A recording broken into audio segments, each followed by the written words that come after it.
ప్రకృతిలో నువ్వు కలాలి అంటే ఇది ఒక ఆధ్యాత్మికత ఎందుకు అనేది.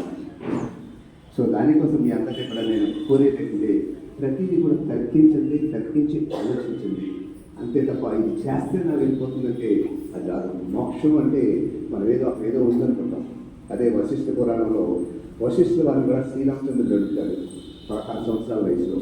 ఎందుకు ఇదంతా కూడా దానాలు చేయడం, యజ్ఞాలు చేయడం, పూజలు చేయడం, మెడిటేషన్ చేయడం ఇదంతా కూడా ఆ మోక్షం నాకు డైరెక్ట్గా సాధన అంతా మనకి దారపోసి మీరు ఈ విధంగా చేయండి, ఈ విధంగా మీరు ప్రశ్నించుకోండి, ఈ విధంగా మీరు ధ్యానం చేయండి అని మనకు చెప్పారు. కాబట్టి మనం ఆ అడుగు జడలో నడిచే ప్రయత్నం చేయాలి తప్ప పూజలు పురస్కారాలు చేసి అక్కడ తులిగా జరిగేస్తే అక్కడ మిగిలేది తులే తప్ప ఏం మిగలదు.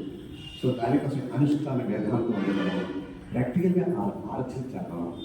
మనం గుడికి వెళ్ళకూడదు, గోపురానికి వెళ్ళకూడదు. అనుష్ఠాన వేదంతో ప్రతి క్షణం వాళ్ళు చేసుకుంటూ వెళ్తే మనం చేయవలసింది ఎంతో ఉంటుంది. దానికోసం మీకు చాలా విధంగా కూడా తెలుసుకుంటారు.